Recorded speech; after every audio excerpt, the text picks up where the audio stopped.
Good morning everyone. Last time हम लोग numerical solve कर रहे थे, राइट? जितने भी लोग मेरे साथ लास्ट टाइम के सेशन में थे उन लोगों को पता होगा कि हम लोगों ने कहाँ तक सॉल्व कर लिया था। आपको मैंने लास्ट टाइम में ये क्वेश्चन नंबर सेकंड सॉल्व करवाया था, बट इसमें आधा हुआ था। मैंने कहा था नेक्स्ट जितना बचा है उसको हम लोग नेक्स्ट टाइम में कवर करेंगे। सो यहीं से स्टार्ट करेंगे हम लोग। ओके, कितने लोग लास्ट टाइम में थे? किसको किसको पता है कहाँ तक हम लोगों ने किया था? याद है किसी को? Yes sir. चलो, हाँ बी में ठीक है बेटा, चलिए हम बताते हैं।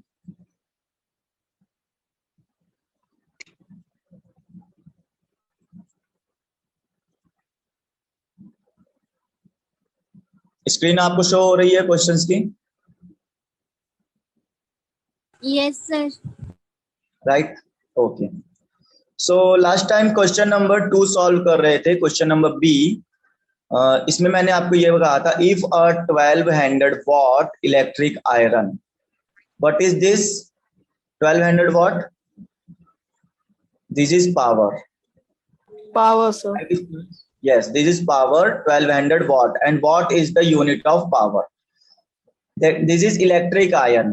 Electric iron. What is electric iron? जानते हो ना इलेक्ट्रिक आयरन क्या होता है? जिससे कपड़े प्रेस किए जाते हैं वो वाला। हाँ, is used daily for 30 minutes. आपको डेली यूज करना है। कितने मिनट यूज करना है? 30 मिनट यूज करना है। Okay, how much total electricity consume? अगर आप डेली 30 मिनट यूज करोगे तो बताओ कितना इलेक्ट्रिसिटी कंज्यूम हो जाएगा। ठीक है, so consume in the month of April. अप्रैल के महीने में कितना कंज्यूम कर पाओगे अगर पर डे आप 30 मिनट यूज करते हो तो बताओ। देखो स्टूडेंट्स, आपने आज 30 मिनट यूज किया, मतलब कल भी करोगे, परसों भी करोगे, नरसों भी करोगे, फुल अप्रैल मंथ आप 30 मिनट पर डे यूज करते रहोगे। तो 30 अप्रैल मंथ में कितने डे होते हैं आपको पता होगा? कितने डे होते हैं बेटा? 30 डे होते हैं। Yes sir. Yes sir. Right, आपने फर्स्ट डे 30 मिनट यूज किया, सेकेंड डे भी 30 मिनट यूज करोगे, थर्ड डे भी 30 मिनट यूज करोगे। मतलब इस तरह से आप 30 डेज तक करते जाओगे तो पर डे आप 30 मिनट यूज कर रहे हो। और कितने दिन तक कर रहे हो? 30 डेज तक कर रहे हो। तो आप जब 30 को 30 से मल्टीप्लाई करोगे तो आपका टोटल टाइम निकल आएगा कि आपने कितना मिनट यूज किया है। 30,000। 900 बेटा, 900। 30 को 30 से मल्टीप्लाई करोगे 900 मिनट आएंगे। ठीक है, लेकिन अब ये, हाँ ये मिनट कन्वर्ट हो गए तो आपको ये भी पता होगा कि इसको सेकंड में कन्वर्ट करना था तो हम लोगों ने इसको 60 से मल्टीप्लाई किया। ये 900 मिनट बने थे, इसको 60 से मल्टीप्लाई कर दिया तो आपको क्या करना है, अब यहाँ पर सेकंड में कन्वर्ट हो जाएगा। राइट स्टूडेंट्स, ये बात समझ में आ गई? यस तो सर। यही चीज मैंने आपको लास्ट टाइम में ये वाला स्टेप सिखाया था कि यहाँ 30 इंटू 30 कैसे आया है और 60 कैसे आया है। देखो, electricity is equal to, sorry, energy is equal to power and time. ये कैसे बना था? Energy is equal to power and time. ये बना था power is equal to work upon time से। मैंने आपको सिखाया था ये टाइम डिवाइड में है, इस साइड भेजोगे आप क्या करोगे? Multiply. And work, this work, and work is always equal to energy, right? So we can use here energy. आप जितना भी काम करते हो वो एनर्जी का इक्वल होता है, इसलिए हम वर्क की जगह पे क्या कर सकते हैं? एनर्जी यूज कर सकते हैं। Right students, okay. नाउ तो ये चीज E is equal to PT आ गया था, यही चीज बुक में इन्होंने सॉल्यूशन में दिखाया था। आपको सॉल्यूशन बिल्कुल ऐसे ही करना, मैं स्टेप बिल्कुल क्लियर समझा रहा हूँ, ठीक है? कोई भी स्टेप अगर आपको नहीं समझ में आता है तो आप तुरंत बता सकते हो। आप जरा यहाँ समझो, टाइम तो रख दिया बट टाइम जो है वो 30 मिनट था, तो ठीक है 30 मिनट, बट आप 30 मिनट को कितना दिन यूज कर रहे हो? 30 डेज तक। मतलब total days in April month जब आप करोगे तब आपको टोटल टाइम निकल कर आएगा। राइट स्टूडेंट्स, अच्छा एक क्वेश्चन मेरे दिमाग में आया है। अगर मान लो इन्होंने कहा कि यहाँ पर अप्रैल मंथ में यूज किया तो आपने 30 से मल्टीप्लाई किया। अगर मैं कहता फरवरी मंथ है तो बताओ कितने से मल्टीप्लाई होता है स्टूडेंट्स? 28। 28। वेरी गुड, क्योंकि आप 30 मिनट कब तक यूज करोगे? 28 डेज तक। तो 28 से मल्टीप्लाई करेंगे, हमारे पास टोटल टाइम निकल कर आ जाएगा। राइट स्टूडेंट्स, तो यहाँ पे आपको अब ये चीज समझ में आ गई होगी। What is P? P is 1200। ठीक है, क्वेश्चन में आप सबसे पहले लिख लिया करो यहाँ पर गिवन दैट। क्या क्या गिवन था वो आप यहाँ पर लिख लो। गिवन है P is equal to 1200। Right students, what, unit लगाना बहुत जरूरी है, इस चीज को भी आप समझो। यूनिट लगाना आपको बहुत ही ज्यादा जरूरी है। फिर उसके बाद टाइम कितना दिया था students? 30 minute. 30 minute per day का है बेटा ये, ठीक है। एंड तो डेज कितने थे बेटा आपके पास? कितने दिन तक आपको यूज करना था ये? डेज था आपके पास में 30 डेज। राइट, इसको भी रख लो साथ में। तो ये गिवन में था। और क्या हमको, और क्या दिया था हमको? ये बोला था कि आपको फाइंड करना है एनर्जी कितना कंज्यूम होगा, ये बताइए। इलेक्ट्रिसिटी कितनी कंज्यूम हुई, इसको कैलकुलेट करिए।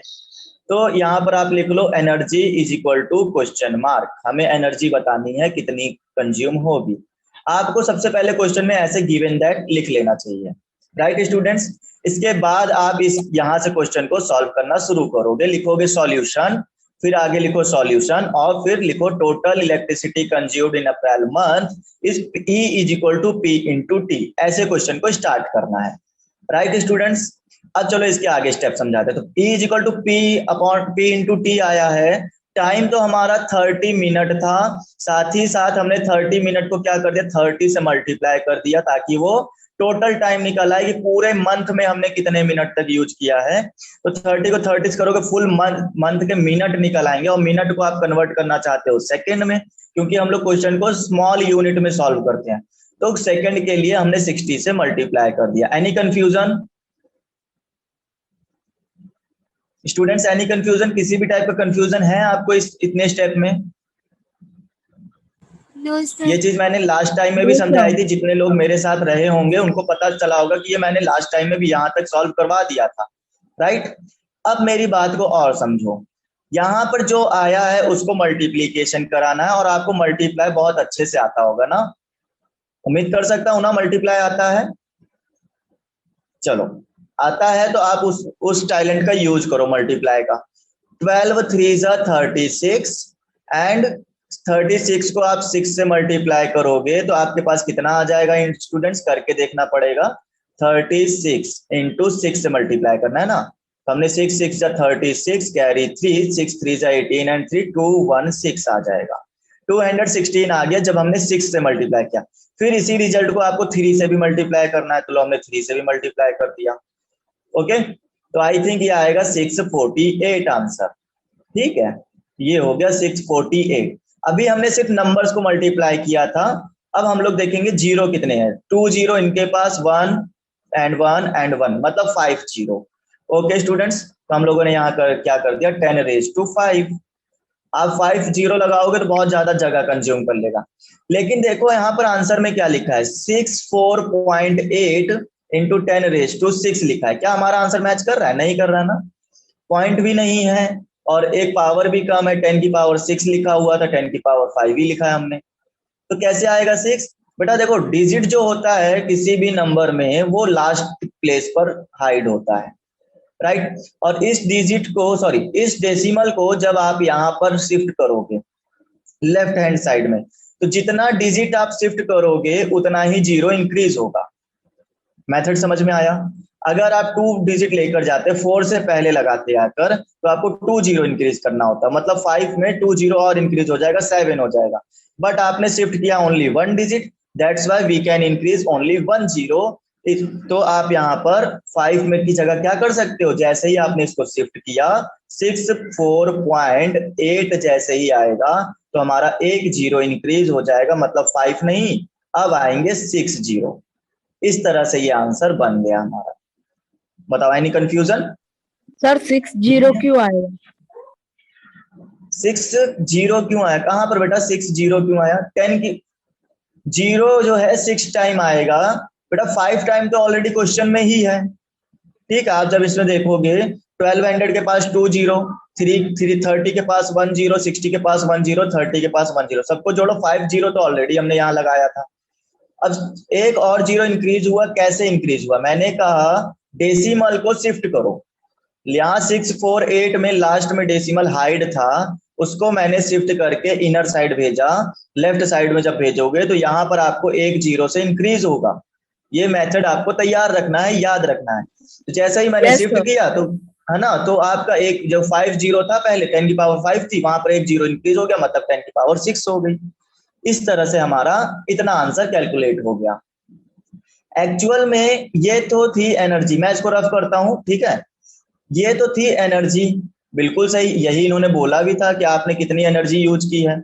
बट एनर्जी जो है ये इलेक्ट्रिसिटी वाली है, और इलेक्ट्रिसिटी को हम जूल में नहीं बेटा कैलकुलेट करते हैं, हम उसको कैलकुलेट करते हैं यूनिट में, राइट। जब भी आपके घर पे बिल आता होगा, इलेक्ट्रिसिटी बिल आता है, तो आप सीधा सीधा पैसे देखते हो, कितने रुपए का बिल आया, उस पर लिखा रहता है 300 का बिल आया है, राइट स्टूडेंट्स। आप लोग कौन 9th स्टैंडर्ड में आ गए हो ना, 300 रुपीज बिल आ गया, 9th स्टैंडर्ड में आ गए, अब थोड़ा सा मैच्योर हो जाओ बेटा, ठीक है। जब भी बिल आए ना, तो बिल के ऊपर देखो एक पेज आता है, ठीक है, 3x4 पे 3x4 साइज का जो पेज होता है, उसको आप पूरा रीड करो जरा एक बार। उसमें बहुत कुछ लिखा होता है, उसमें पिछले महीने का भी बिल लिखा रहता है, इस महीने का भी लिखा रहता है, कितनी एनर्जी कंज्यूम की, कितना यूनिट कंज्यूम किया, ये भी लिखा रहता है, सब कुछ लिखा रहता है, बस आपको पढ़ने की देरी रहती है। तो अब से याद रखना, जो भी इलेक्ट्रिसिटी बिल होता है ना, वो किस में कैलकुलेट किया जाता है? जूल में नहीं, यूनिट में कन्वर्ट किया जाता है, यूनिट में कैलकुलेट किया जाता है, यूनिट में कन्वर्ट किया जाता है। राइट। हाँ, यू तो एक्चुअली में क्या होता है, इलेक्ट्रिसिटी वाले जो होते हैं, कंज्यूम तो हम लोग जूल में ही करते हैं, बट वो लोग कन्वर्ट कर देते हैं यूनिट में। अब यूनिट में कैसे कन्वर्ट किया जाता है, जरा इसका मेथड समझा जाए। हम लोगों को पता है 1 किलोवाट आवर जब हमने फाइंड किया था, तो हमने कितना फाइंड किया था बेटा? 3.6 इंटू 10⁻⁶ इतना जूल हमने देखा था। आपको मैंने थ्योरी के टाइम पे पढ़ाया था कि ये 1 किलोवाट आवर कैसे आया था, राइट। और यही 1 किलोवाट आवर जो है स्टूडेंट्स, इसी चीज को आप बोलते थे 1 यूनिट। याद रखो 1 किलोवाट आवर का मतलब क्या होता था? 1 यूनिट, ठीक है। तो यहाँ पर हमने इसकी जगह पर रिप्लेस करवा दिया 1 यूनिट, मतलब 1 यूनिट में कितनी एनर्जी कंज्यूम हो जाती है? 3.6 इंटू 10⁻⁶ जूल कंज्यूम हो जाती है। जब आप 1 यूनिट यूज करते हो, देन आपके पास इतनी एनर्जी कंज्यूम हो जाती है, राइट। जूल में बात करोगे तो इतना आएगा, यूनिट में बात करोगे तो 1 आएगा, ठीक है। ये दोनों चीजें इक्वल होती हैं। बट बेटा आपने कंज्यूम कितना किया? आपने कंज्यूम किया है 36.10⁻⁶ जूल, हमको इतना यूनिट का चाहिए, लेकिन हमारे पास तो 3.6 इंटू 10⁻⁶ है। अब इसको कन्वर्ट कैसे किया जाए? तो इसके लिए देखो मैं आपको ले चलता हूं व्हाइट बोर्ड पर, और बहुत अच्छे से समझना मैंने किया क्या काम है। ओके स्टूडेंट्स, देखो मैंने आपको कहा आपके पास में है 1 यूनिट, और 1 यूनिट का मतलब कितना होता है? 3.6 इंटू 10⁻⁶, ओके। और ये क्या है? जूल है। बट आपको इतना जूल नहीं चाहिए, आपको चाहिए 6.48 जूल, राइट। तो अब कैसे बनाए 6.48 जूल? आप समझ सकते हो इसको। मैंने कहा आप ना इसकी जगह पे 1 बना लो, इसकी जगह पे यहाँ पर ये जो जूल है ना, इसको 1 बना लो। आप इस चीज को ना डिवाइड में भेजो इस तरफ, तो आपके पास आ जाएगा 1/3.6 इंटू 10⁻⁶, ठीक है। तो ये तो यूनिट था बेटा, सर इसको तो 1 यूनिट क्यों बनाएंगे सर? बेटा 1 इसलिए बनाएंगे, अब आपको जितना भी चाहिए होगा ना, अगर आपको 5 चाहिए तो आप 5 से मल्टीप्लाई करके 5 जूल निकाल लोगे। आपको 6 जूल चाहिए होगा, आप 6 से मल्टीप्लाई, क्योंकि 1 एक ऐसा डिजिट है जिसमें आप कुछ भी बना सकते हो। आपको 100 चाहिए, आपने 100 से मल्टीप्लाई कर दिया। आपको 200 चाहिए, आप 200 से मल्टीप्लाई कर दो, कुछ फर्क नहीं पड़ेगा। बताओ फर्क पड़ेगा क्या? No 200 sir. चाहिए तो 200 बन जाएगा, इसीलिए मैंने इसको क्या कर दिया? 1 बना दिया। और ओके सर। 1 को कौन से मेथड से बनाया? इसको मैंने इधर डिवाइड में भेजा, और जब डिवाइड में भेजोगे तो इसकी जगह पर एक 1 बच जाएगा, तो यहाँ पर लेफ्ट हो गया 1 जूल। और ये जो चीज थी ये हमारी डिवाइड में आ गई, 1/3.6 इंटू 10⁻⁶, यूनिट था तो यूनिट ही है ये। बताओ ये चीज समझ में आ गई। अब आपको चाहिए कितना, आपने, हाँ आपने यूज कितना किया था, आपको तो चाहिए था 6.48 जूल, है ना। तो आप इस वन में क्या करो, 6.48 जूल का मल्टीप्लाई कराओ। देखो मैंने कराया 6.48 जूल इंटू कितना था, 10 पावर 6 भी तो था साथ में, इतना ही तो जूल हमने कैलकुलेट किया था अपनी एनर्जी में। इतना मैंने यहाँ पर 1 से मल्टीप्लाई कराओगे तो यही चीज आ जाएगी। बताओ इसमें कोई कंफ्यूजन किसी को। नो सर, कंफ्यूजन नहीं है। 64.8 था ना, राइट है ना स्टूडेंट्स, आप यही बोलना चाह रहे थे ना। Yes sir. तो यहाँ, हाँ यहाँ मिस्टेक हो गई थी, एक मिनट मैं इसको सुधार देता हूँ। 64.8 था हमारे पास में, हाँ तो हमने यहाँ कर दिया 64.8 कर दिया, वेरी गुड। अब यहाँ पर ये तो कन्वर्ट हो गया बेटा, जूल तो मिल गया, यूनिट कैसे आएगा। चलो तो देखो बेटा, आपने जब RHS में मल्टीप्लाई किया है तो आपको LHS में भी करना पड़ेगा। क्यों करना पड़ेगा बेटा, जैसे देखो इक्वेशन जो होती है ना बेटा, उसको बैलेंस रखा जाता है। अगर आप कुछ चीज अपनी तरफ से ऐड करते हो तो आपको सब्ट्रैक्ट भी करके रखना पड़ता है ताकि क्वेश्चन में फर्क ना आए। अब हमने जैसे यहाँ मल्टीप्लाई किया है तो क्वेश्चन में फर्क आ गया है ना, क्वेश्चन में डिफरेंस आ गया, तो इस डिफरेंस को बैलेंस करने के लिए हम लोग अगर RHS में मल्टीप्लाई कराते हैं तो LHS में भी कराना पड़ेगा। तो हमें यहाँ भी मल्टीप्लाई कराना पड़ेगा 64.8 इंटू 10⁻6 और अपॉन में यहाँ क्या था 3.6 इंटू 10⁻6, ये यहाँ पर ऑलरेडी था और ऊपर हमने क्या कर दिया मल्टीप्लाई। और ये क्या चीज है, ये है यूनिट है और वो जूल है इक्वल टू में, राइट। तो देखो अब इसको छेड़ना नहीं क्योंकि ये चीज तो हमारी बन चुकी है, इतना ही जूल हमें चाहिए था, अब इतना ही जूल हमारे पास बन गया है। अब बस यूनिट वाला पोर्शन सोल्व करवा लो और देखो कितना आ रहा है। ठीक है स्टूडेंट्स, मेरी बात को अच्छे से समझना। हाँ सर बोलो। जूल को डिवाइड करना है। जूल को डिवाइड नहीं करना बेटा, ये यूनिट वाला जो पोर्शन है इसको सॉल्व करवाना है। अब ये जो पोर्शन है इसको सॉल्व करवा लो। अब सॉल्व करवाने का तरीका डिवाइड करना है आपको। डिवाइड कैसे करेंगे चलो मैं बताता हूँ। देखो 10⁻6 ऊपर भी है, 10⁻6 नीचे भी, ये फुल्ली कैंसिल हो गया। 6 जीरो ऊपर थे 6 जीरो नीचे थे, फुल कैंसिल, राइट। अच्छा अब पॉइंट कैसे हटाया जाए, नीचे 1 डिजिट से पहले पॉइंट है ना, ऊपर भी 1 डिजिट से पहले पॉइंट है, मतलब दोनों सेम है तो हम पॉइंट से पॉइंट भी कट कर देंगे। ये लो पॉइंट भी कट हो गया। अब बचता है 648 डिवाइड बाय 36, इतना काम बचता है। तो क्या मेरे प्यारे बच्चों आप इसको डिवाइड नहीं करा सकते क्या। 648 अपॉन 36 लिखा हुआ है, क्या हम लोग इसको डिवाइड नहीं करा सकते बताओ। मैंने कट किया 2 को 18 टाइम, 18 2 जा 36 होता है ना, यहाँ कट करो बेटा 2 3 जा 6, 2 2 जा 4, 2 4 जा 8। जिन बच्चों को अगर ऐसे डिवाइड नहीं आ रहा है तो आप वो बचपन वाला मेथड यूज कर सकते हो ना, ये वाला जैसे हम लोग ये करते थे यूक्लिड मेथड, ऐसे वाला करते थे ना, इसको भी यूज करके आप कर सकते हो। अच्छा अब इसके आगे क्या करना है, 2 9 जा 18 और 2 1 जा 2, 2 6 जा 12, 2 2 जा 4, इतना आ गया स्टूडेंट्स। 9 का टेबल सीधा पढ़ लो, 9 1 जा 9, बचा 7, 72 हो गया, 9 8 जा 72, कितना कैलकुलेट हो गया स्टूडेंट्स, नीचे तो कुछ बचा नहीं, ऊपर बचा 18, means you have 18 unit. How much, 18 unit इधर आया और इक्वल टू में कितना आया स्टूडेंट, 64.8 इंटू 10 पावर 6 जूल आया। जूल, वेरी गुड, इतना आया हमारे पास में। तो हमें पता चल गया कि इतनी जो जूल होगी वो हमारा इक्वल होगा 18 यूनिट का। तो इतनी एनर्जी 18 यूनिट के इक्वल है। बताओ इस पूरे चार्ट में कहीं कोई प्रॉब्लम है आपको, ये जो सामने लिखा हुआ है कुछ प्रॉब्लम कहीं भी समझ में ना आया हो।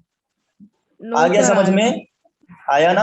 हाँ तो सबसे अच्छा मेथड ये था, आपको ये कर लेना चाहिए था। मैं एक बार फिर से रिवाइज करा देता हूँ स्टूडेंट्स के, रिमेंबरिंग पॉइंट क्या है इस मेथड के, जरा ये समझो।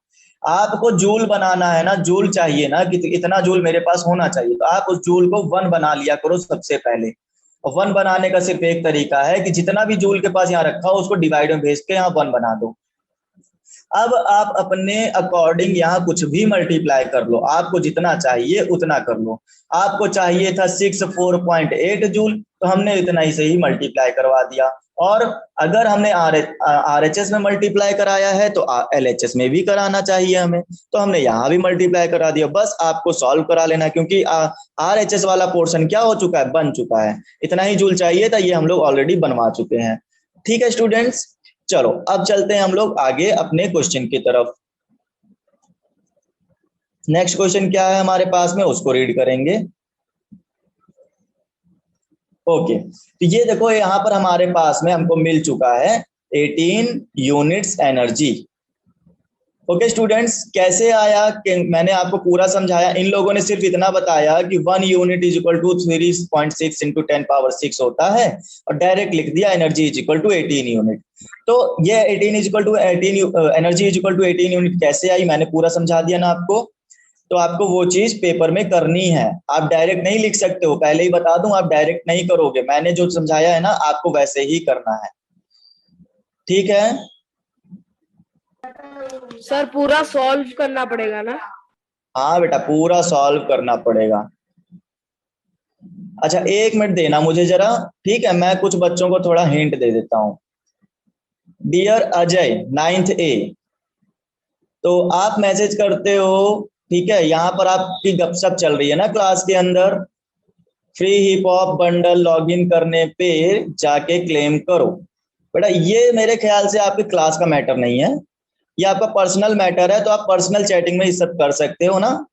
तो इस तरह के मैसेज करके आप जो है क्लास को डिस्टर्ब मत करो। एक्चुअली क्या है कि जब भी आपका कोई मैसेज आता है तो मुझे खोलकर देखना पड़ता है, चैट बॉक्स मुझे खोलना पड़ता है क्लास के बीच में ही, ठीक है। तो ये मैसेज अगर आप करोगे तो मैं बीच बीच में देखूंगा, तो मुझे डिस्टर्बेंस होगा कि नहीं होगा, बताओ। ये जो चीजें आप लोग यहाँ बोल रहे हो ना, कौन है, अजय हैं, ठीक है। अजय नहीं, सिर्फ अजय नहीं बोला है, तो अजय बेटा आप थोड़ा सा ध्यान रखो कि ये ऐसे मैसेज यहाँ पे नहीं होने चाहिए। आप क्लास के अंदर हो, फुल फोकस करो कि आप पढ़ाई पर ध्यान दो। ये न्यूमेरिकल चल रहे हैं, अच्छे अच्छे बच्चों को समझ में नहीं आती है चीजें, समझे। तो आपको चाहिए कि इन क्वेश्चंस पे पूरी तरह से ध्यान दो, और आपको क्वेश्चन में क्या करना है वे चीजों को समझो। ये हिप हॉप बंडल वाला जो मैटर है ना आपका, ये घर तक ही रखो तो अच्छा रहेगा बेटा, ठीक है। अगर अगली बार ऐसा मैसेज आएगा तो आप जानते हो मैं एक्शन ले सकता हूँ, आपको वेटिंग रूम में वेट करना पड़ सकता है, राइट। तो डिस्टर्बेंस ना क्रिएट हो, उसके लिए आप लोग रूल एंड रेगुलेशंस का फॉलो करो बेटा, ठीक है। चलो आगे बढ़ते हैं हम लोग, अब क्वेश्चन नंबर सी पर चलेंगे। क्वेश्चन नंबर सी स्टूडेंट्स देखिए, ये बोला गया है, if the energy of a ball falling from a height 10 meters, ठीक है।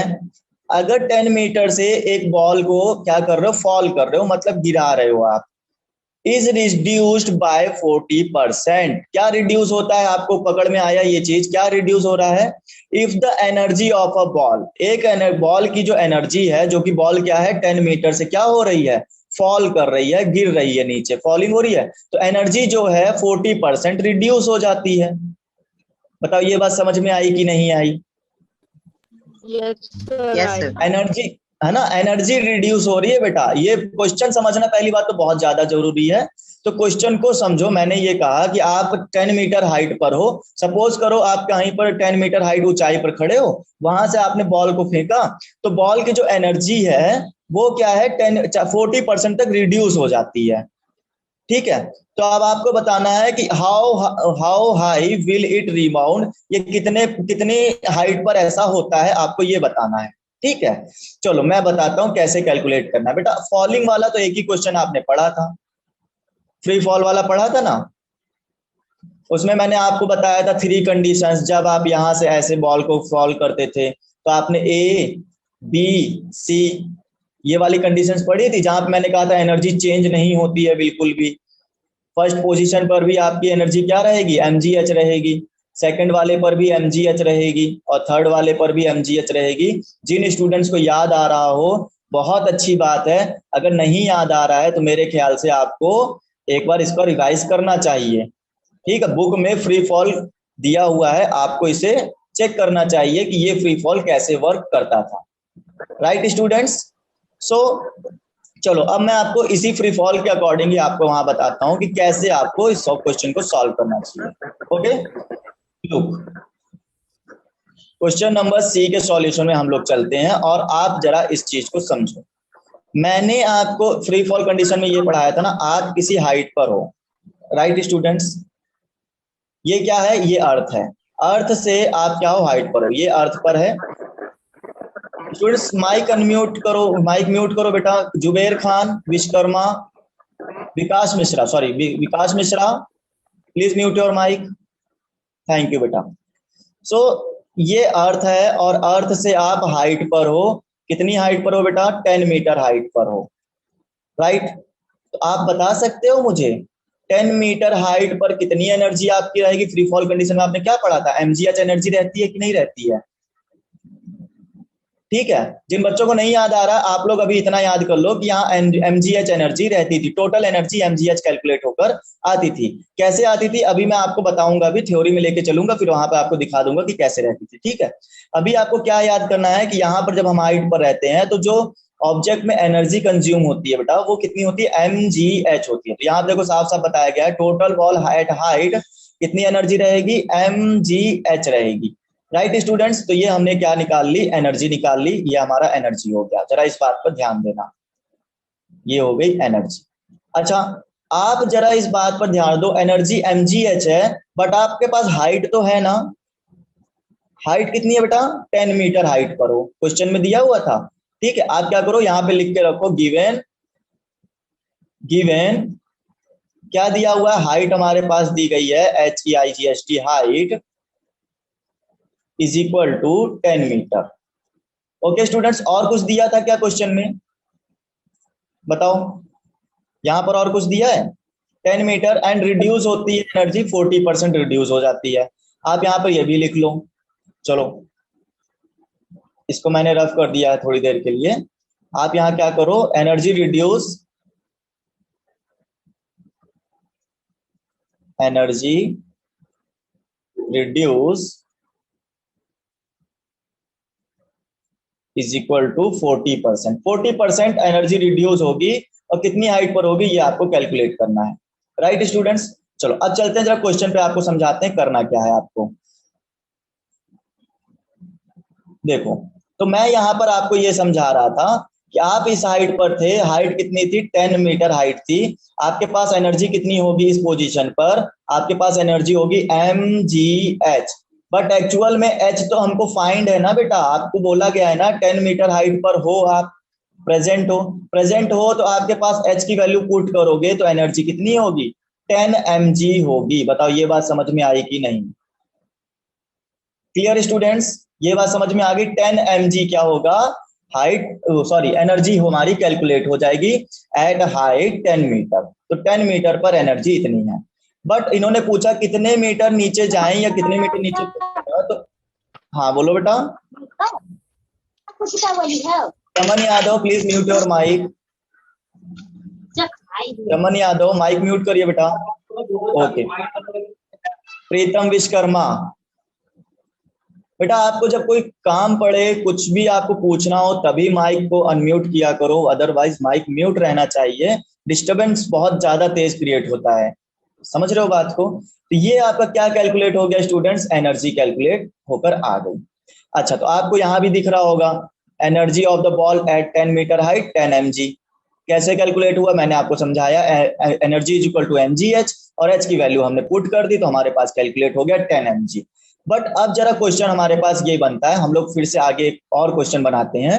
अब समझो, आप जरा यहां से बॉल को फॉल किया आपने, ठीक है, 10 मीटर हाइट पर थे और बॉल यहां से नीचे गिर रही, ये मेरी बॉल थी सपोज करो, और इसको मैंने यहाँ नीचे गिराया। बट यहाँ पर आते ही मैंने चेक किया ये कितनी हाइट पर आ गई स्टूडेंट, हमें नहीं पता ना, तो हम लोग क्या करेंगे, let height h dash, H dash let कर लो, H1 लेट कर लो या कैपिटल H लेट कर लो, यू आर इंडिपेंडेंट, आप कुछ भी लेट कर सकते हो, आपके ऊपर कोई बाउंडेशन नहीं है।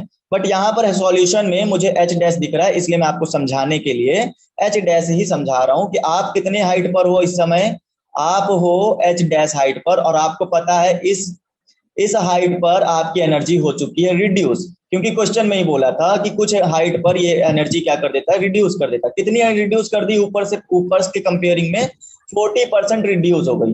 पहले थी mg, पहले एनर्जी थी 10 mg, अब 40% रिड्यूस हो गई बेटा, कम हो गई, तो बची कितनी परसेंट बता सकते हो? टोटल एनर्जी 100% से ली जाती है।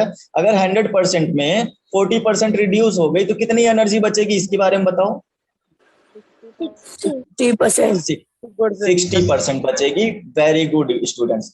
बट आपको अगर डायरेक्ट ना समझ में आया हो तो मैं आपको ऐसे भी समझाता हूँ। देखो, इसको कोई चीज रिड्यूस की गई है, आपने कितनी रिड्यूस की, इसको मैं डिलीट करता हूँ। हाँ, जैसे आपके पास एनर्जी थी 10 mg, राइट स्टूडेंट्स, ये पहले आपकी टोटल एनर्जी थी, शुरुआत में जितनी एनर्जी थी ये वो है स्टूडेंट्स। आपकी एनर्जी रिड्यूस होती है 40%। पहले आपको ये फाइंड करना चाहिए 40% होता कितना है। तो हमने इसको कैलकुलेट कर लिया 10 mg इंटू 40%। 40% कैसे कैलकुलेट होता है, 40/100 करके। आपको पता होगा जो परसेंट वैल्यू होती है ना बेटा, ये जो परसेंट का साइन होता है ये होता है 1/100 का इक्वल, राइट। 1/100 होता है, इस बारे में आपको याद रखना चाहिए। तो हमारा 40% निकालने का तरीका क्या हो जाएगा, एनर्जी जो 40% आएगी वो आएगी इतनी। अच्छा, इसको आप जरा सॉल्व करके देखो बेटा कितना आ रहा है। अगर मैं इसको सॉल्व करवाऊं तो यहाँ पर आप देखोगे ये हो गया 10 mg और ऊपर 2 जीरो थे, 40 के पास भी एक जीरो और 10 के पास भी एक जीरो, हमने 2 जीरो नीचे कैंसिल कर दिए। अब आप देखोगे यहाँ कितना आ गया, 4 mg आ गया। बताओ, ये चीज समझ में आ गई। इतनी एनर्जी आपकी 40% एनर्जी होती है। 40% एनर्जी इतनी है, बट टोटल एनर्जी कितनी थी, mg थी टोटल एनर्जी, ठीक है। तो टोटल एनर्जी हमने यहाँ कैलकुलेट कर ली। टोटल एनर्जी, ये मैंने ई लिखा है स्टूडेंट, आप समझना ये क्या लिखा है, total energy. This is your 10 mg, ठीक है। आपके पास टोटल 10 mg एनर्जी थी। अब जरा मुझे ये बताओ, 40% एनर्जी, ये 40% वाली एनर्जी है ना, हाँ, ये क्या है, रिड्यूस हो गई, मतलब कम हो गई। तो टोटल एनर्जी आपके पास में थी 10 mg, उसमें से रिड्यूस करवानी है हमको 40%। तो रिड्यूस कराने का मतलब होता है कम करवा देना। तो कितनी कम हो जाएगी बता सकते हो, टोटल एनर्जी में से आपको क्या कर देना चाहिए, 40% वाली एनर्जी को क्या कर दो, माइनस कर दो। Total energy minus 40% energy, 40% energy reduce हो गई तो हमने माइनस कर दिया 40% एनर्जी। बताओ बेटा, टोटल एनर्जी तो हमारे पास 10 mg था और 40% एनर्जी कितनी कैलकुलेट की है, 4 mg आएगा। तो हमने 4 mg यहाँ पर कैलकुलेट कर लिया और ये देखा कि टोटल हमारे पास 6 mg बचता है। रिड्यूस होने के बाद में एनर्जी कितनी बच रही है, 6 mg एनर्जी बच रही है हमारे पास में। बताओ ये बात समझ में आई कि नहीं आई Yes, sir. Students, right. तो ये बात आपको पता चली कि आप जब हाइट नीचे उतर कर आए तो आपके पास में इतनी एनर्जी हो गई है और पहले एनर्जी इतनी थी, ठीक है, 10 mg थी और आज एनर्जी है 6 mg। क्यों, क्योंकि 40% एनर्जी कम हो गई है। तो 40% एनर्जी कम होने का मतलब है 4 यूनिट आपका कम हो गया है। अब देखो क्वेश्चन करना क्या है, उसमें जरा समझाते हैं। तो आपको यहाँ पर ये जो मैंने आपको फ्री फॉल की जो कंडीशन पढ़ाई थी स्टूडेंट्स, जरा उस पर ध्यान दीजिए आप। उस पर आपको क्या ध्यान देना है इस बारे में मैं आपको ये बताता हूं कि आपने फ्री फॉल की कंडीशन में ये पढ़ा था कि एनर्जी कभी भी क्या होती है, चेंज नहीं होती है। एनर्जी जो होगी वो सिर्फ कन्वर्ट होती है, पोटेंशियल एनर्जी से टोटल एनर्जी तक कन्वर्ट होता है। तो mgh पहले भी रहता था और mgh आज भी रहेगा, ठीक है। फ्री फॉल की कंडीशन में मैंने बताया था अगर आप एच हाइट पर हो, ठीक है, 10 मीटर हाइट पर थे एच हाइट पे, तब भी mgh रहेगा। और अगर एच डैश हाइट पर हो तो mgh डैश रहेगा। और ये दोनों ही एनर्जी क्या रहेंगी, इक्वल रहेंगी। ऐसा फ्री फॉल की कंडीशन हमें बताती थी, ठीक है। तो ये क्वेश्चन के अकॉर्डिंग था कि एनर्जी चेंज हुई है, बट फ्री फॉल के अकॉर्डिंग डिफिनेशन हमने जो पढ़ी थी वो हमने ये पढ़ी थी कि एनर्जी चेंज नहीं होती है। तो हम वही चीज लेकर चलेंगे और ये कहेंगे इनसे कि हमारी एनर्जी जो थी वो क्या रहेगी, कांस्टेंट रहेगी। देखो यहाँ पे जरा इस बात को समझो, जब आप 10 mg थे शुरुआत में, ठीक, आप कहाँ पर थे, यहाँ पर थे बेटा, 10 मीटर हाइट पर थे। तो आपके पास कितनी एनर्जी कैलकुलेट हुई थी बताओ जरा, mg 10 mg कैलकुलेट हुआ था कि नहीं, टोटल एनर्जी ये वाली, राइट। ये 10 हाइट पर थे। फिर मैंने कहा आप एच डैश हाइट पर आ गए, एच डैश हाइट पर आपकी एनर्जी कितनी हो गई बेटा, ये बताओ, बताओ बेटा कितनी हो गई हाइट पर, 6 mgh हो गई थी, 6 mgh हो गई, mg हो गई थी बेटा, ये बताओ क्लियर हुई? क्लियर हुई ये बात? यही एनर्जी किस में आ गई थी? 6 mgh में। बट एक्चुअल में यहाँ पर जो एनर्जी हमारी आएगी वो कितनी आएगी? mgh आनी चाहिए थी, mgh, क्योंकि हमने अभी अभी आपको बताया फ्री फॉल कंडीशन में एनर्जी चेंज नहीं होती है। जो शुरू में एनर्जी आपकी mgh थी वही एनर्जी यहाँ भी रहेगी, राइट? तो यहाँ पर हमने h डैश हाइट पर लिया है, तो आप कह सकते हो mgh dash is equal to कितनी एनर्जी हमने यहाँ कैलकुलेट की? 6 mg। इस हाइट पर हमारी कितनी आई थी रिड्यूस होने के बाद में? 6 mg। तो हमने यहाँ क्या पुट करेंगे? 6 mg, राइट? Okay, 6 mg। तो आप देखोगे ये जो mgh डैश पर एनर्जी जो बनी थी वो कितनी आ जाएगी? 6 mg से सॉरी mg से mg कैंसिल हो जाएगा, h डैश कितना आ गया? 6 आ गया। स्टूडेंट्स समझे ये बात को? तो फ्री फॉल कंडीशन को रिलेट करवाना है आपको। ओके, मेरी बात को क्लियर समझ में आई? अच्छा, एक चीज और है, हमारे पास में 1 मिनट से भी कम का टाइम बचा है। ये जो मीटिंग है ऑटोमेटिक डिस्कनेक्ट होने ही वाली है, ठीक है? मुझे बस अटेंडेंस ले लेने दो, आगे के पोर्शन को हम लोग नेक्स्ट टाइम में कवर करेंगे। Okay students? Okay, sir. Okay, तो यहाँ तक की जो थ्योरी थी मैंने आपको बता दी है। इसके आगे की जो थ्योरी चलेगी वो हम लोग नेक्स्ट टाइम में बिल्कुल सही से और इसके आगे कवर करेंगे। हमारे पास शायद, मेरे पास ख्याल से अभी 2 क्वेश्चन और बचे हैं, नेक्स्ट सेशन के अंदर पूरा न्यूमेरिकल्स कंप्लीट हो जाएंगे।